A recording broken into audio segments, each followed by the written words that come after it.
Okay, so this is the tub grinder mill that I've been working on for a little while. Um, I just put together this stand out of some random shit that I had lying around, and works out great.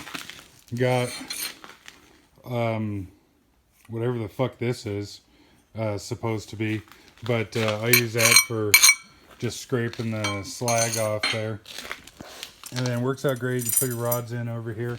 Um, I I've farted around with a couple different ways to ground this thing. What you don't want to do though is like leave that there and then allow the welding current to go through the bearing, because these are very expensive bearings and it'll tear it up quick, fast, and in a hurry. So on this bolt flange back here, I put a piece of just a piece of strapping on there and then a little piece of pipe, cleaned it up, and Lenco ground clamp fits over there beautifully, and then it can rotate around as it pleases, and that's been working fantastic. Um,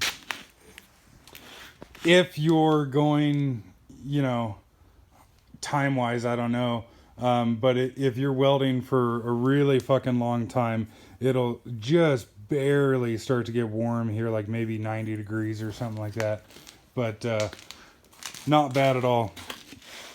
And so the deal with this thing, if you watch my video about like the sound comparison between the Ranger and the Trailblazer, I forget, it was like, I don't know, video 34 or something, whatever it was. You can kind of see how worn down this mill was. In some spots it was worn down almost by like 3/4 of an inch, or maybe a little bit more than that. And so building it back up and getting closer, but holy crap, is there a lot to do. And in a perfect world, you would purposely build it up way too far, and then stick it in a lathe and turn it down to dimension, but trying to do this as low cost as possible, within reason, of course. And so what I did was I just took a piece of 1/4 inch like stripping, and just put together some little blocks that sit on the bearings, and then make sure that the mill is level, and that also that the bearings are perpendicular to the shaft, and then it rotates very, very nicely. And if I can get a halfway decent view of this, then you can turn it around and look at your gap in between that straight edge and the mill itself.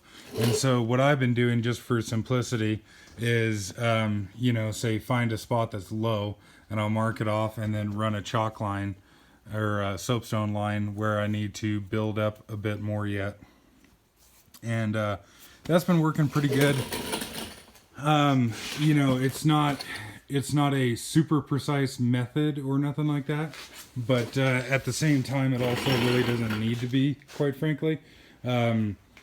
Because and I didn't get a video of this before I started on it, and I really wish I did, because this thing was wore to crap.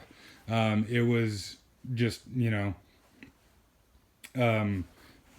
some spots, like I said, it was actually worn down like 3/4 of an inch or whatever.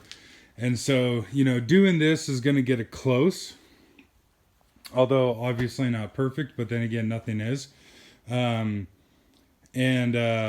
It's got to be better than it was before. Before, it was vibrating like crazy. It was kind of like a 300 horsepower vibrator. It'd fucking give you the ride of your life. But also, part of the reason for that was that these hammers were so out of weight. And so I got a stack of hammers that are at the appropriate weight now, and then some that I still need to build up.